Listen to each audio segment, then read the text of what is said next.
I read this very interesting article. Have you ever heard of being catfished? It's not fishing, okay? So for you, they go like, oh, I know catfish. I catch them all the time. No, it's a different kind of catfish.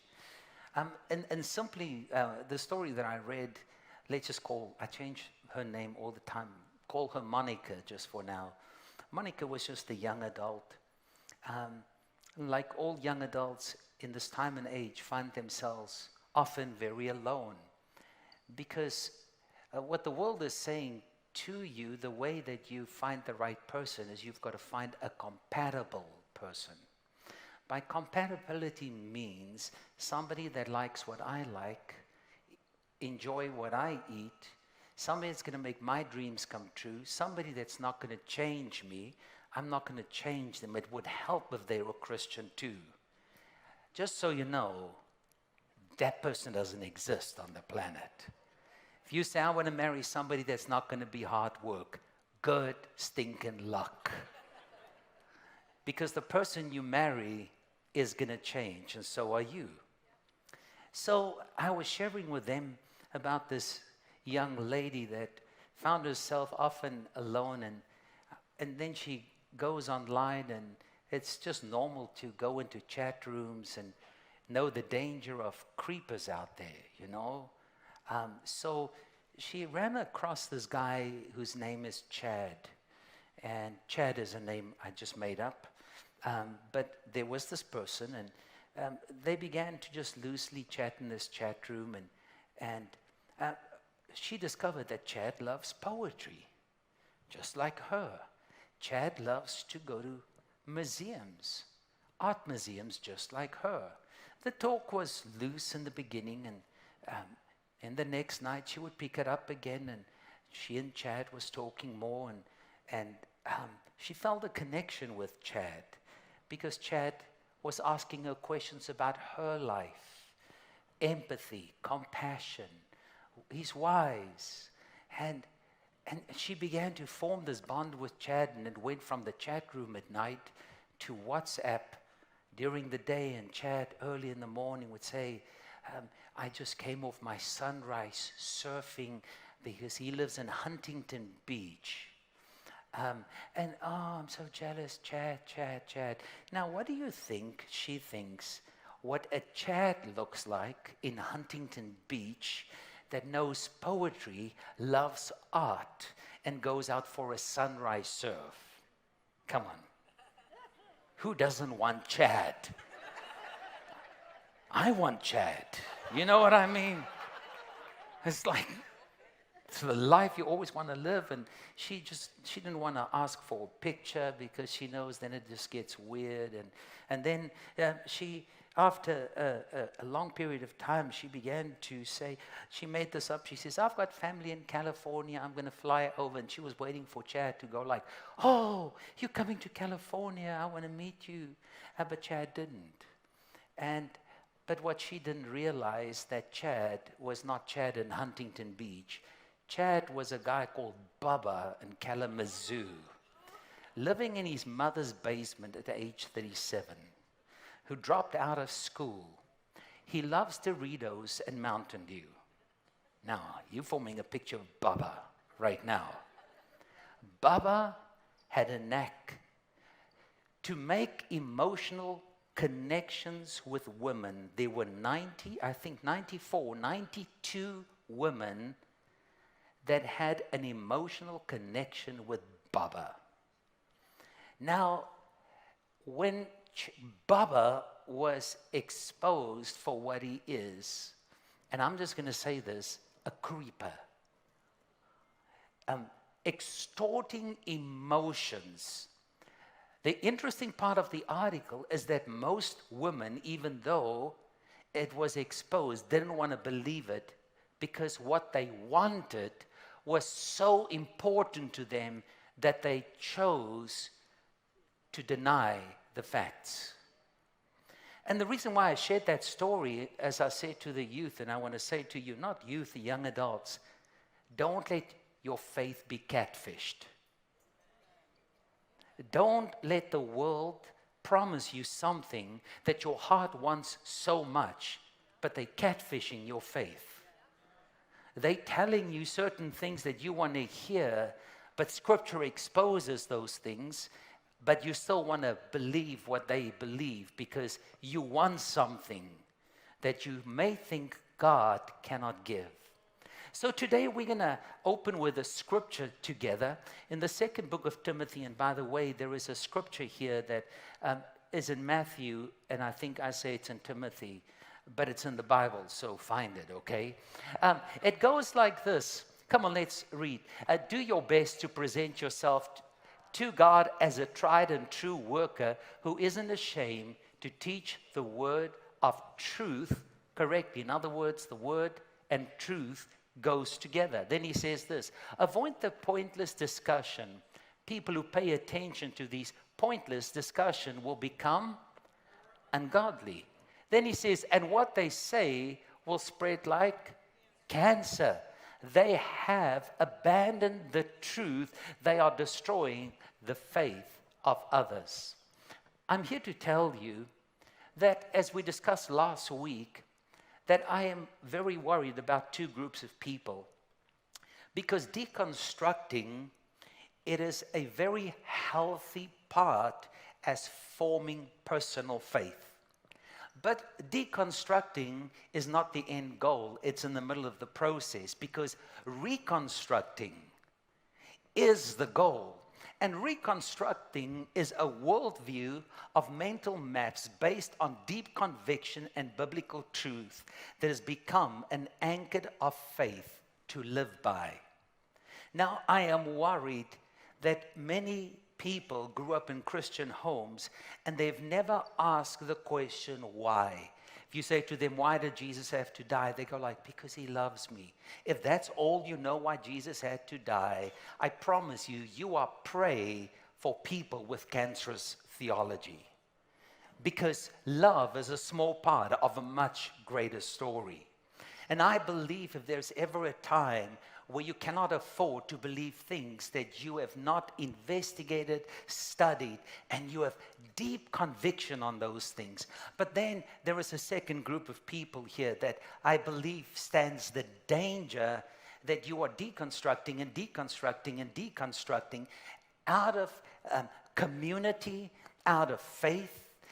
You are in a very thick fog, and you are having deconstructing conversations with Baba in the basement.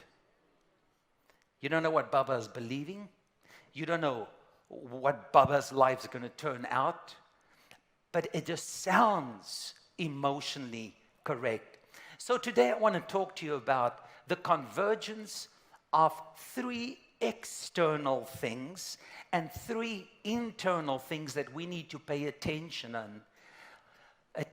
of, because these things will play a critical role how we view Scripture, the church, faith, the community that we are in. And I'm so thankful that you are here, Greece Campus, you are there, and those who are joining us online and at the other extension sites, because you would not show up this morning if you didn't have a desire for God, for truth, and that your heart is open. And as I speak to you, I want you to know that I'm not speaking at you. If I could, I would have us all sit on the carpet and I would sit among you. Because this is a hot conversation, not hard, but hot, hot conversation that I want you to feel the safety of it. Now, when we talk about the convergence of things, we are talking about this very place. When three things overlap and come together. Now, the very first external thing that plays into it, this is so slow today. Oh, Lord, have mercy. I'll just forget this. I'll focus on this. Is that we live in a time of cheap grace and low discipleship. I'm going to talk to you about a low discipleship, because discipleship is always hand in hand by being in community, being open with your life, and following, asking questions. And we live in a time where they say nobody should tell you what to think and what to believe, right?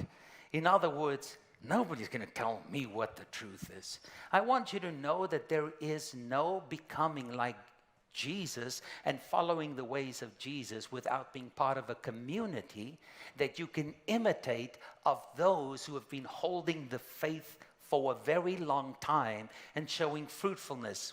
But what is cheap grace? You know, a pendulum swings. And unfortunately, life is about, and truth is about a pendulum. And a pendulum never settles in the middle and holds the tension. It is always going extreme to the one, extreme to the other. Now, I grew up in a time where there was no grace. I wished there was grace. It was always about, is your name in the book of life or is not? And you're clear, if it's not, you're going to burn in hell. The worm will not die. There'll be gnashing of teeth, and your skin is going to melt like wax forever. Right? And you would hear out, take out the trash. Why don't you take out the trash? You're not honoring your mother and father. You realize your name is not in the book of life right now. It's like the angel went, yeah, Pierre's not taking out the trash today. No grace. No grace. And I want to say this. The God that's in Scripture is not going to send you to hell because you didn't take out the trash. Right? No grace. You in, you out. You in, you out. But now we live in a time where Dietrich Bonhoeffer was a German theologian during the time of Hitler. And there was a book that he wrote called The Cost of Discipleship. And he speaks of cheap grace this way. He says cheap grace is the idea that grace did it all for me, so I don't need to change my lifestyle. The believer who accepts the idea of cheap grace think he can continue to live like the rest of the world in rebellion and willful sin, right? Instead of following Christ in a radical way, the Christian lost in cheap grace think he can simply enjoy the comforts of this grace. Let me give you another one that he speaks on.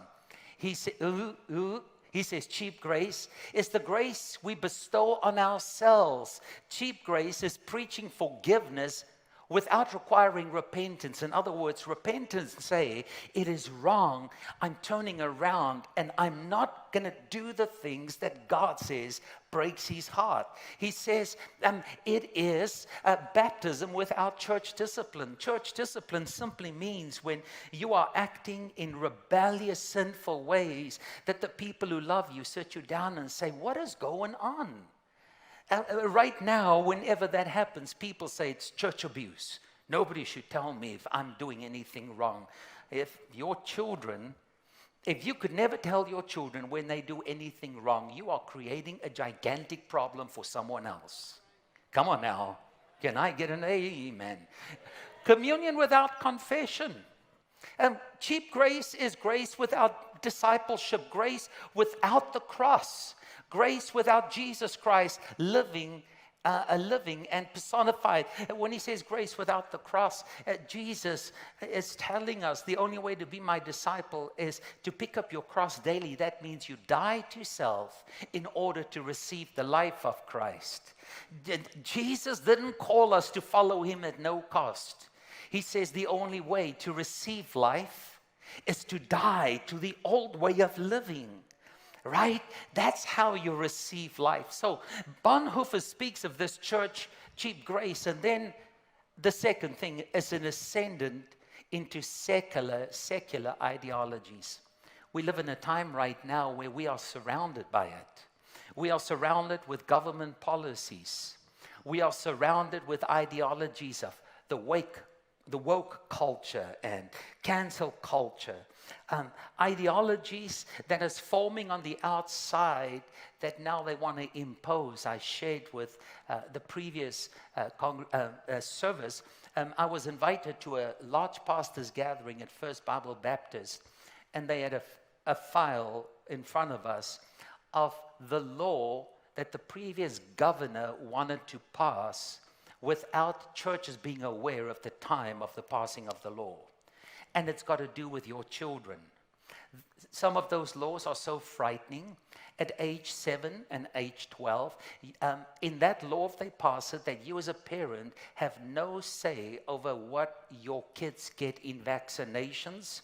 You have no right to know if your daughter wants an abortion after the age 12. You can no longer go into the doctor's room and go with your child. The doctor takes your child to the back and they decide what that child's going to get. It had to do with sexuality. It had to do with teaching sexual preferences and self-pleasuring at grade naught. Think about it. And there's an ideology right now that's become very prevalent. And again, I want you to know that large grace and acceptance.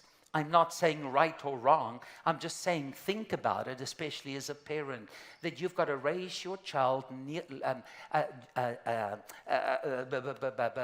boom, boom. You've got to raise your child gender neutral until the age of 4. Then the child will tell you what they are. Now, the question that I have, what other important decisions can a 4-year-old make that will implicate the rest of their life? Yet, I want you to know that I am fully aware of people that are working through gender issues. And I pray that the Father's house will be the most fantastic place for you to feel safe when you find yourself in that journey.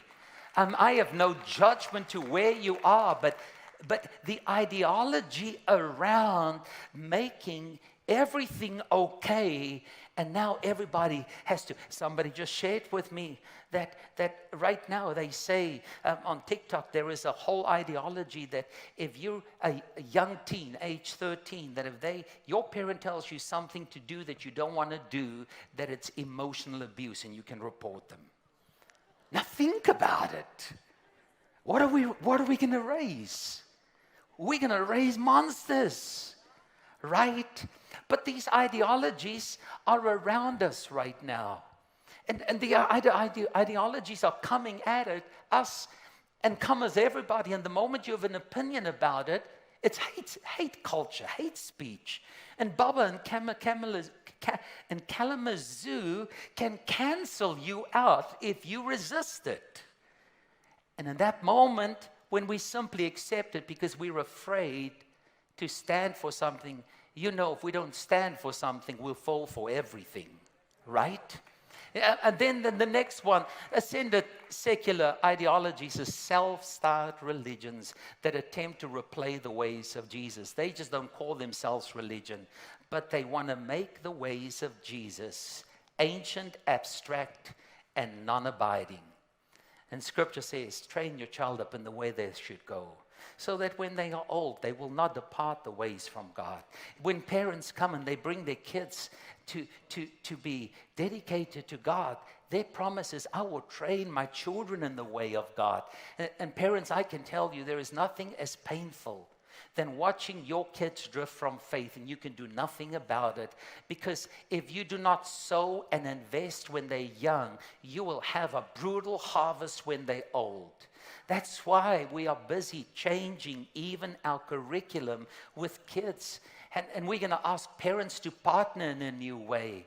Because if all you do is invest in their traveling soccer, they'll become incredible athletes with agnosticism pumping in their veins. Because if you do not make spiritual formation important, it's going to show up. So you say, Pastor P. Diddy, you sound like an ideology right now. I know, but I'm just presenting to you the reality of the convergence. Then the broken trust from spiritual leaders. And Najee, if you can play, would you please? Because this is a tender moment. And we've got to acknowledge that our world has gone through a tremendous amount of pain with spiritual leaders that were standing, holding high moral standards, yet privately they were living in the shadows of breaking every one of those things. It is hurting the world around us. And I want to say this, I am sure that I have said things in the last 20 years that have gone from this pulpit that didn't sound kind. And I want you to know it's never our intention for you to ever feel that we speak down at you. Because I think part of what we've made in the American culture, we have put spiritual leaders in high places, and we have made idols, rock stars, special people of them, people that have arrived. Can I tell you, I want to say like Paul, I'm the chief sinner among us. I want to say like Paul, I want to confess my weakness, because when I'm weak, he is strong. I want you to know that I'm a co-journeyman with you. I have questions, I have struggles, I have fears, I have uncertainties. But this one thing I know, that my life will be an open book before you. And if I fail, I want to fail in this house. And I'm not planning to fail, by the way. I'm not planning. But I want this house to be a place of high forgiveness, high grace, that when you are struggling with sinful things, that you don't want to come into this place and say, there's no room for me. Because some spiritual leaders have created communities that is small grace, high rejection. If you don't do it, if you've got questions, they'll never cast you out, but they turn a cold shoulder. They make you feel like you're not worthy. Oh, may the Father's house be a place that the wickedest among us is welcome, but don't sell your wickedness as a acceptable theology. And can I say something? Don't prey on people with your struggle. Because in that moment, Scripture says there are some people that come in the church and all they want to do is shipwreck other people's faith. I ain't going to let that happen. But man, for humans to find God together and be honest with their life.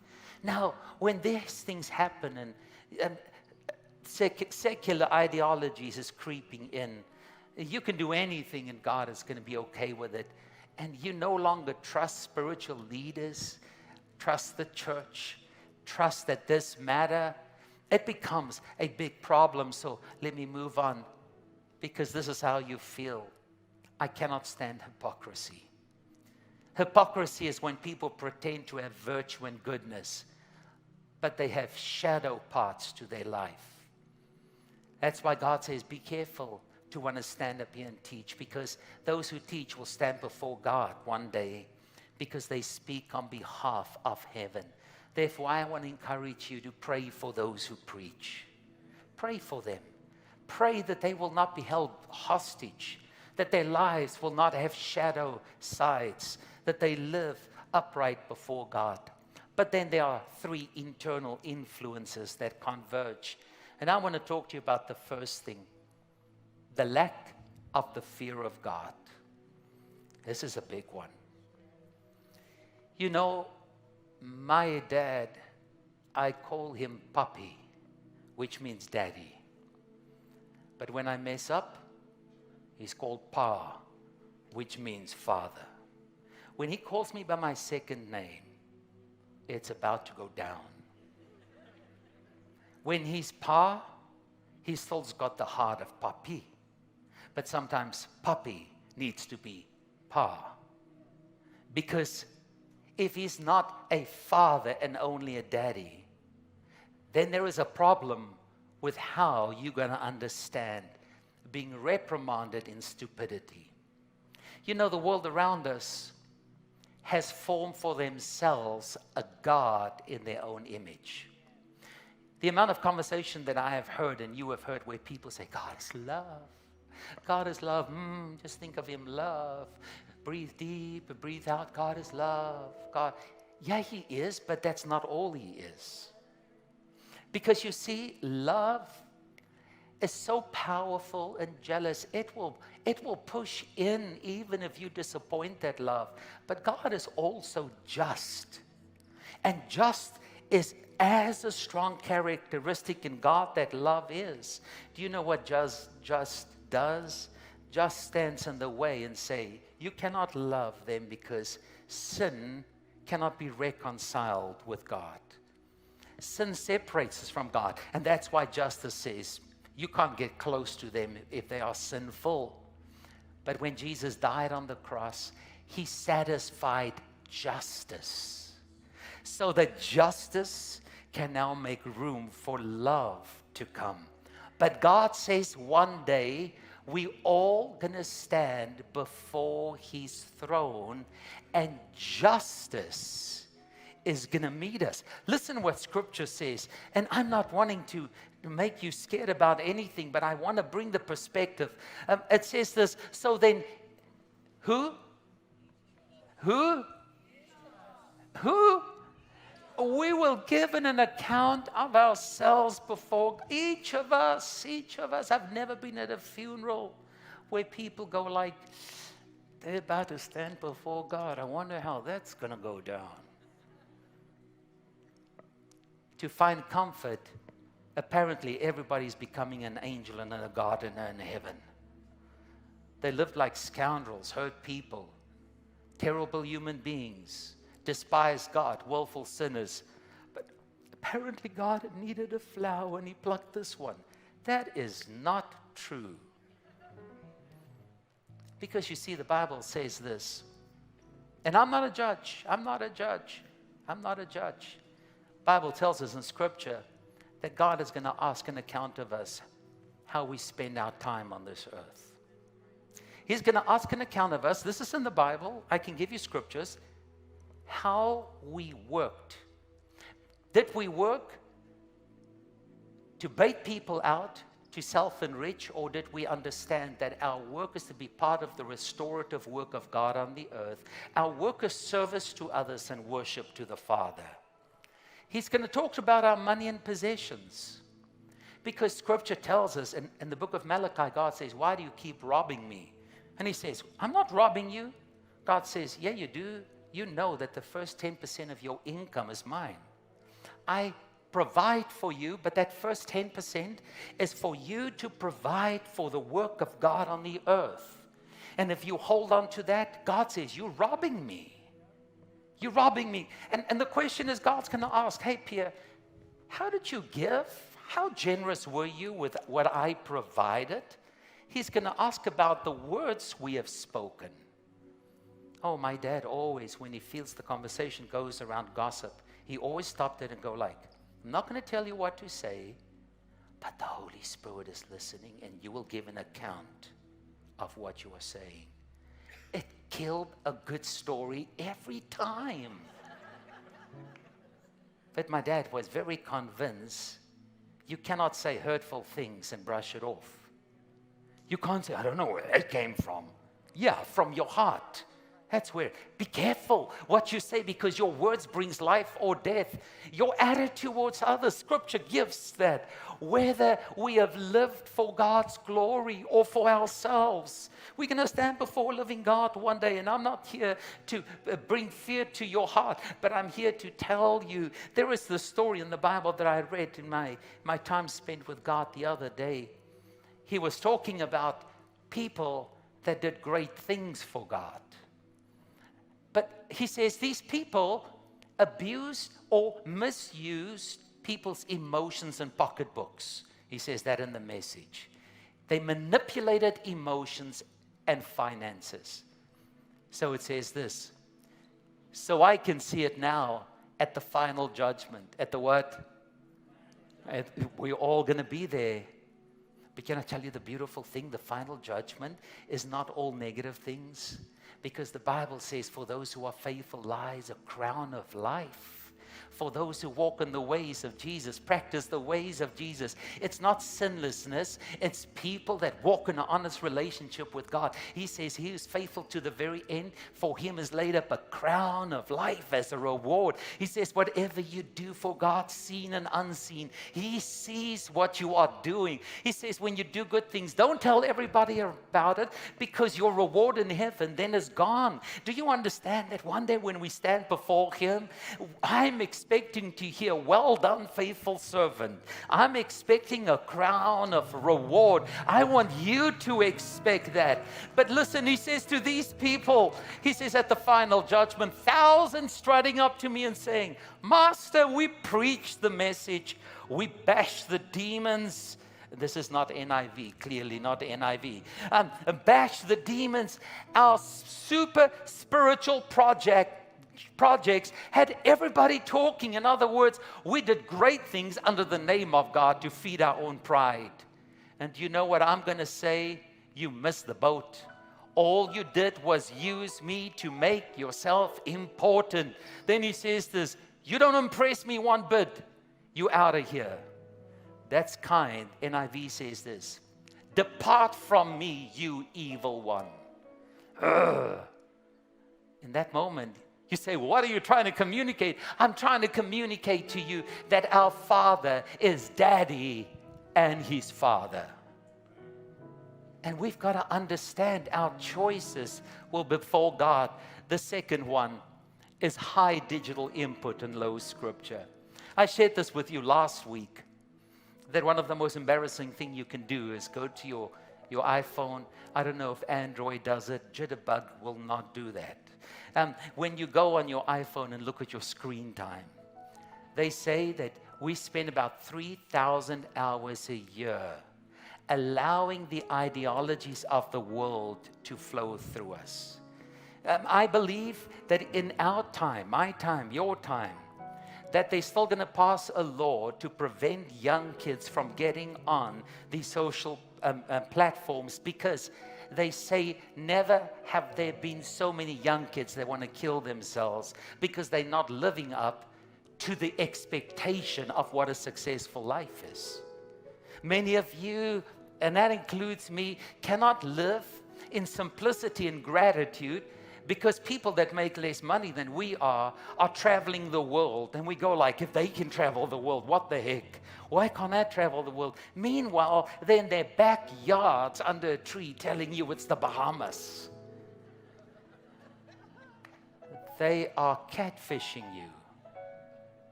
They stand next to cars that they accidentally walk by and they pose like the Lamborghini is theirs. Come on now, you know what I'm talking about. We are listening to Baba from Kalamazoo teaching us theology. We are listening to ideologies, and it sounds virtuous, but its very root is rotten. And especially the generation that we are in right now has a very high moral value for justice. And I believe the church should have justice and fighting for the rights of people. But we cannot join ourselves with movements that has got rot to its very core when it comes to what they believe, apart from what they stand for. You see, if Scripture is only twice a month in 30 minutes and I use 4, that's all you get. You know, by the time that you leave today, do it. I double dare you do it. As soon as you get in the car, turn to the person that came with you and say, what did he preach on today? You know what you're going to look at? A Baba from Kalamazoo. That's what he preached on. You remember the stories. You don't remember the Scripture. And you know what Jesus said? Jesus says, the words that I speak to you are not incidental additions to your life. Not homeowner improvements for your standard of living. They are foundational words to build a life. Jesus said these words when he spoke. He says, the words I speak to you are spirit and life-giving. It is God-breathed. Listen, when we read Scripture, it's not information we're reading. We are reading and inhaling the breath of God. That's why David says, I will meditate on your word day and night.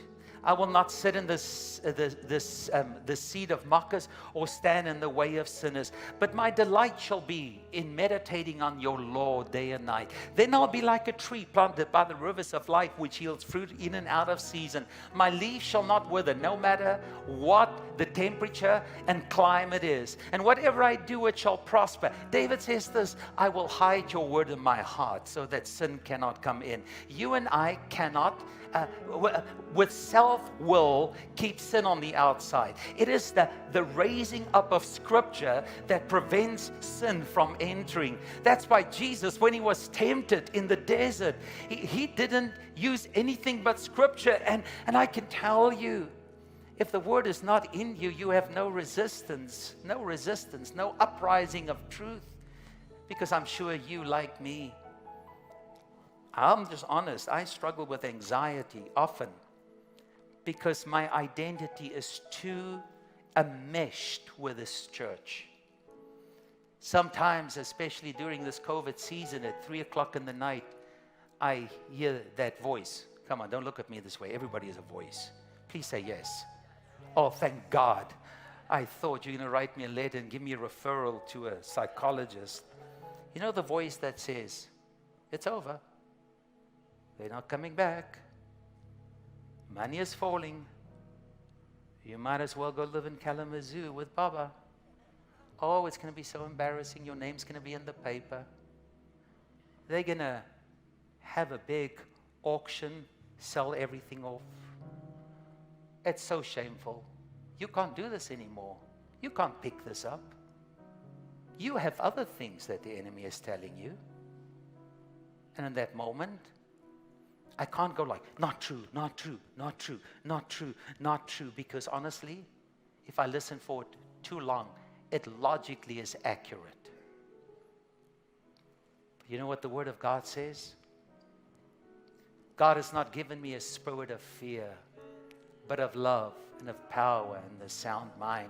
The Lord is on my side. I will not fear. What can man do unto me? You've not given me the spirit of bondage again to fear, but the spirit of adoption where I might cry, Abba, Father. Oh, and by the way, Jesus said, I will build my church and the gates of hell shall not prevail against it.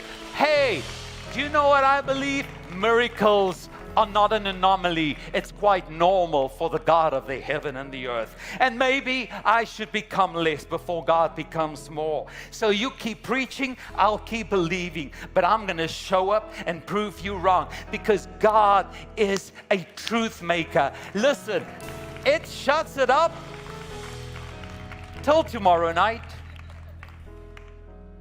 It revisits and revisits. But all I have is I've laid up your word in my heart. And if you don't lay the word up in my heart, and my desire is, church, that you and I, in the season forward, and please be on Wednesday night, my dream is that we'll become lovers of Scripture again. That you'll become a lover of holding Scripture in your hand again. That our kids will become lovers of memorizing Scripture. That parents, you know, in the past, we would reward kids when they bring friends. When I grew up, you get a reward every time you can memorize Scripture. I was good at it because I loved the rewards. But you know what the most incredible thing is? Not one of those scriptures has ever departed from my heart. And my desire is that our kids will be intentional. You'll be intentional. That my desire is soon that we'll sit here with Bibles and notebooks, that we will become like David. We will become avid lovers of God's Word. That doesn't mean you will not have doubts and questions. But man, anchored to truth, the very breath of God. Can I give you one more? A wounded heart. Life is cruel. People are cruel. I don't think there's a single human being that I'm speaking to right now in our Greece campus, online in this room, that have not experienced a wounded heart. The only thing in our house that we buy bulk is that big brown bottle. What is that disinfectant? peroxide. The moment the kids come in and they bleed, they go like, not the brown bottle, not the brown bottle. I'm a realist. I go like, the brown bottle or you lose your finger. You choose. So how this goes down. Because if infection comes into a wound, you will lose a limb. If I don't deal with wounded hearts, it complicates how we see the world. We don't trust people. You don't trust me. You don't trust the church. You don't trust the word. You don't trust God. You're angry at God because he's cruel. Because the world is telling you, if God is a God of love, why would he allow this? Can I tell you something? I don't know, but one thing I know, he promised me that one day when I see him, he'll come in proximity to me and he will wipe the tears from my human eyes. He will heal what is broken. We are living in a world that will hurt you. But don't let infection come into your heart. And you hear me speaking, you go like, you just another one of them. No, you don't even know me. Maybe I'm not.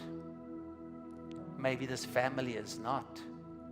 Because you see, if we have no scripture, we lack the fear of God and we have a wounded heart, it would create in us a convergence that we will deconstruct scripture.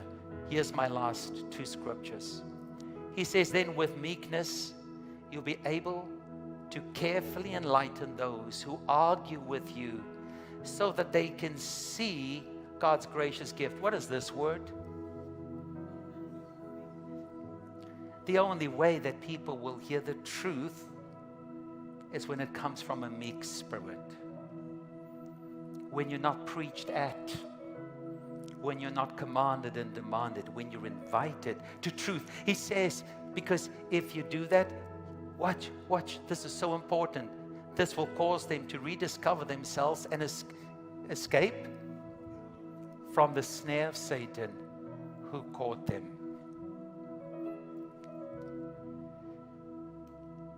As I shared with you when I was a kid, everything was the devil. Have you ever been raised in a house where everything's the devil? Everything.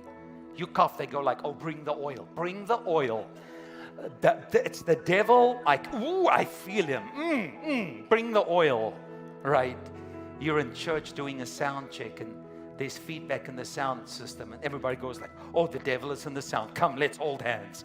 Let's rebuke the devil. No, it's an old sound system and the sound guy is terrible. Not ours, but it's terrible. Everything's not the devil.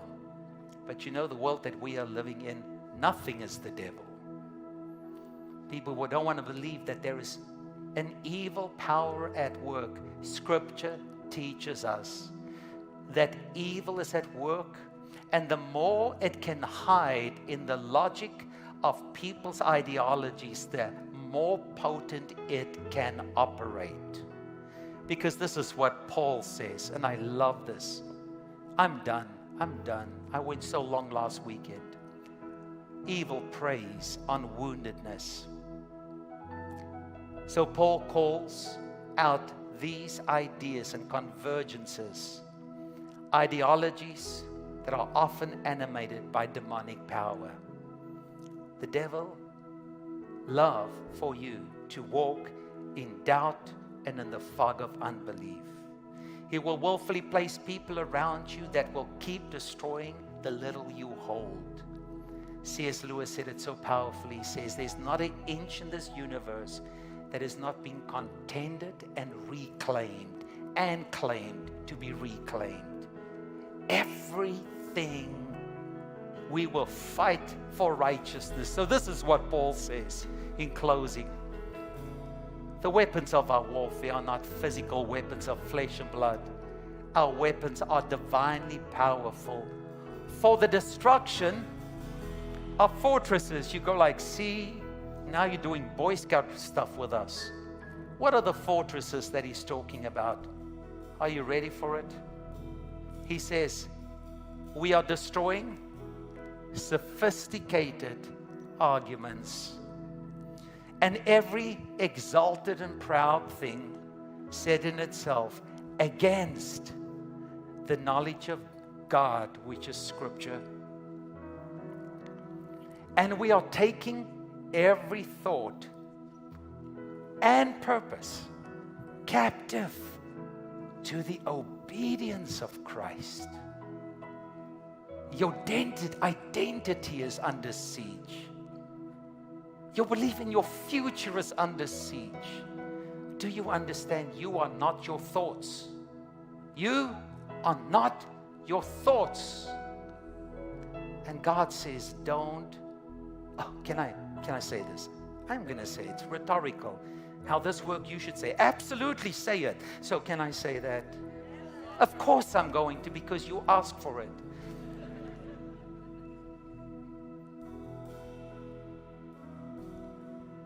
Would you allow anyone else to speak to you the way you speak to yourself?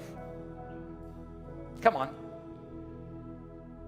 If you got on a long train ride with somebody and they speak to you like you allow your mind to speak to you, how long before you throw them out the train and take the fifth?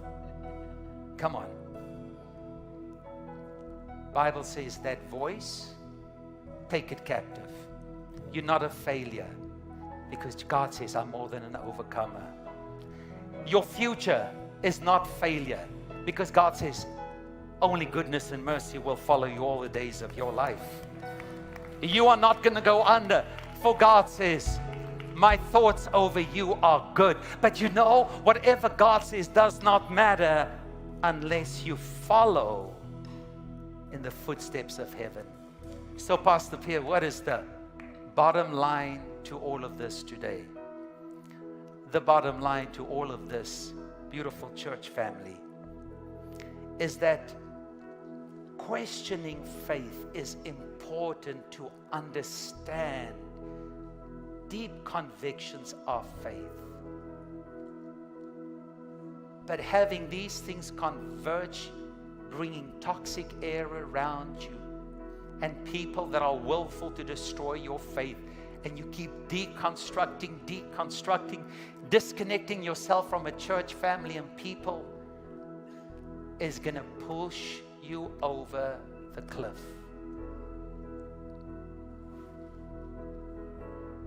And I hate to tell you, but God calls us sheep. I didn't say that. He said it. And I've said this story 1,000 times. Why is it that you don't get smart sheep? You'll have 1,000 sheep walk, and then the first sheep would fall off the cliff, and the next one, and the next one. You would think by the 7th one, they go like, just stop. Where did Molly go?